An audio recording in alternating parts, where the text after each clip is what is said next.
What the heck is going on in the world? Literally a week ago, we felt like we were getting back to normal after the pandemic, and now everybody's talking about freaking World War III happening. As so much has gone on in the past few days, I have been just absolutely fascinated with what's going on over in Eastern Europe right now with Russia and Ukraine. And I don't mean that in a bad way, I just mean that I've gone from learning about history to feeling like I am living in like a major part of history right now. So it seems like all eyes in the world right now are on Russia and Ukraine, you know, what's going on over there. And like I said, I have learned a ton about the situation over there, the geography over there in the past few days. But in the last video I did on the Soviet Union, I said I really lack a lot of the historical context. So what I decided to do, kind of following on the coattails of the Napoleonic Wars that I did on Epic History TV, I've actually had a lot of you ask me to do these videos on the history of Russia, and Epic History TV does a really good job, I think, with their videos. So we are going to do that. We are going to go through all of their videos on the history of Russia. They have basically 6 videos to do, parts 1 through 5, and then the last one is on the Russian Revolution in 1917. So this should give me a little bit of a background, I think, with the history of that part of the world. But before we get into it, Roger wants to say hey. Alright, so let's take a look at part 1 of Russian history. For thousands of years, the lands known today as Russia and Ukraine were inhabited by nomadic tribes and mysterious Bronze Age cultures. The only record they left were their graves.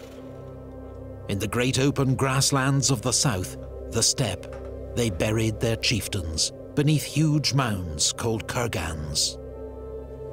The ancient Greek historian Herodotus called these people Scythians. Their lands were overrun by the same nomadic warriors who brought down the Roman Empire. The land was then settled by Slavs. They shared some language and culture, but were divided into many different tribes. Vikings from Scandinavia, known in the east as Varangians, rode up Russia's long rivers on daring raids and trading expeditions. According to legend, the East Slavs asked a Varangian chief named Rurik to be their prince and unite the tribes. He accepted and made his capital at Novgorod. His dynasty, the Rurikids, would rule Russia for 700 years. His people called themselves the Rus and gave their name to the land.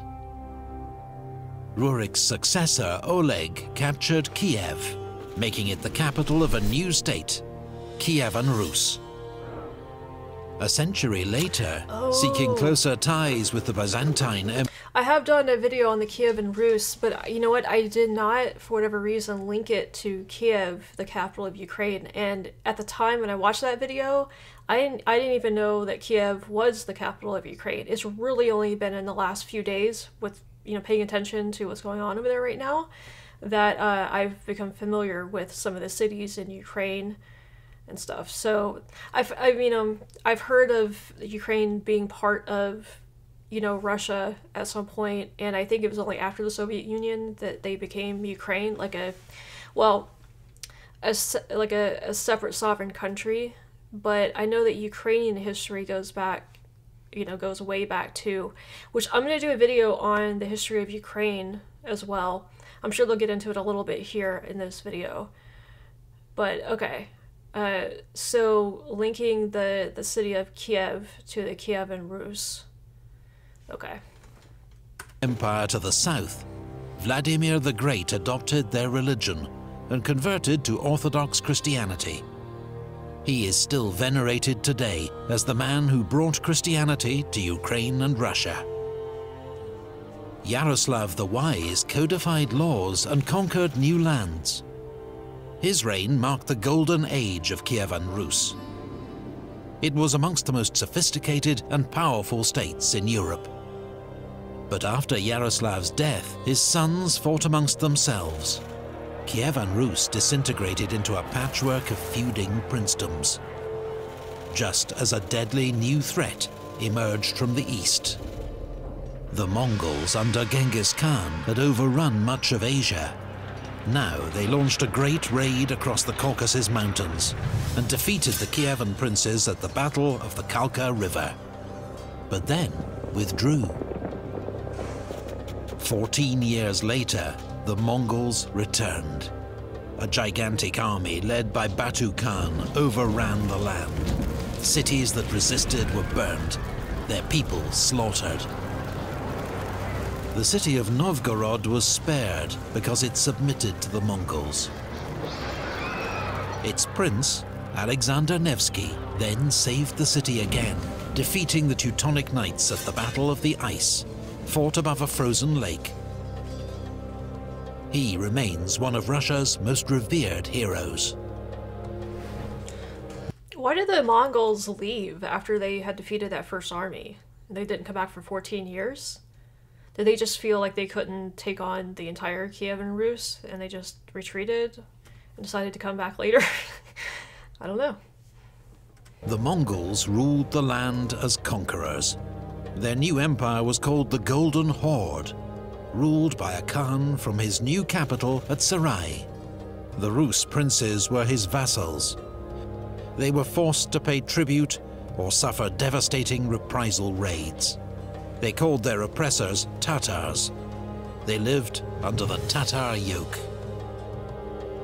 Alexander Nevsky's son, Daniel, founded the Grand Principality of Moscow, which quickly grew in power. Under the great Uzbek Khan, the Tatars converted to Islam. A rising power, the Grand Duchy of Lithuania defeated the Tatars at the Battle of Blue Waters and conquered Kiev. You know what's crazy to me is that, so there's a Grand Duchy of Lithuania. So I thought, this shows my ignorance about, Europe, but I thought that Lithuania was a fairly, obviously the country, like the sovereign country that exists now, I think was again a post-Soviet Union creation. But there's an ancient land in that same region called Lithuania, so I guess that's where they got the name from, obviously. So yeah, it's just interesting seeing these names going way, way, way back. And here I thought that it was more of like a modern creation. 18 years later, Dmitry Donskoy, Grand Prince of Moscow, also defeated the Tatars at the Great Battle of Kulikova Field.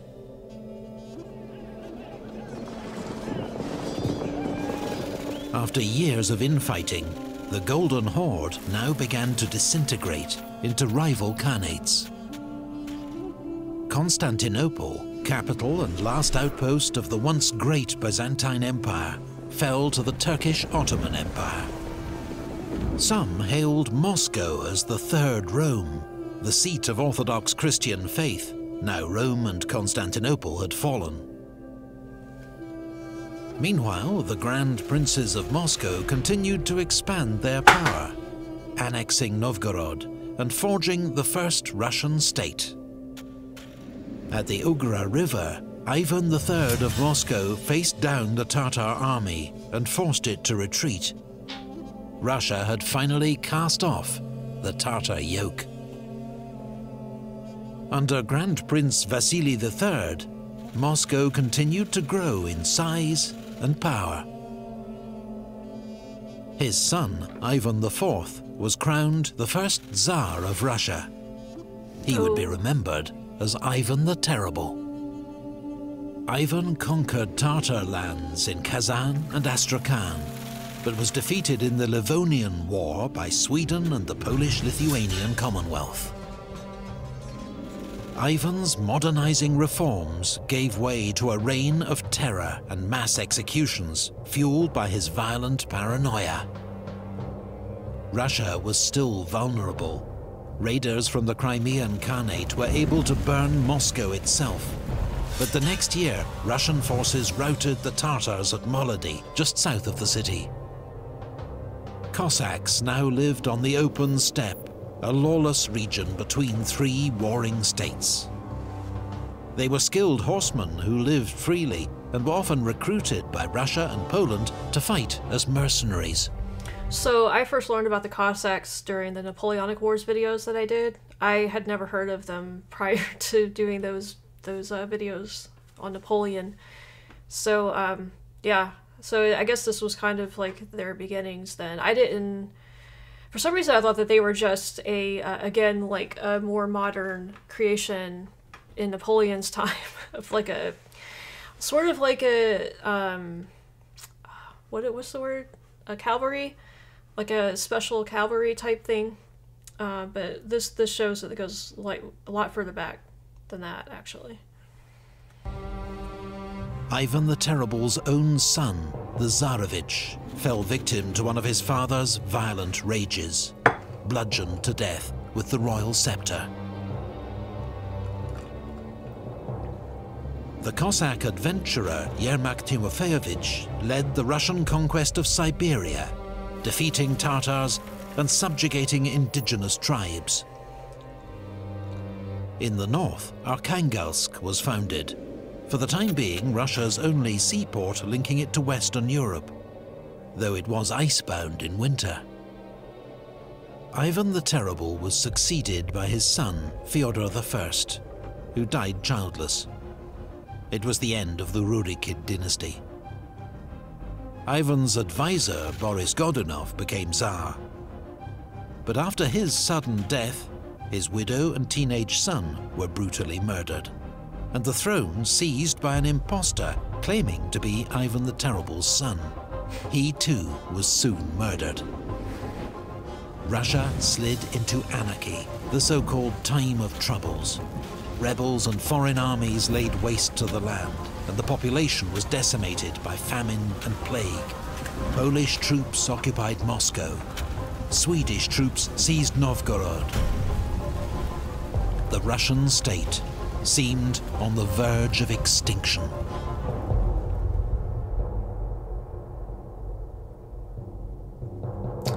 Wow.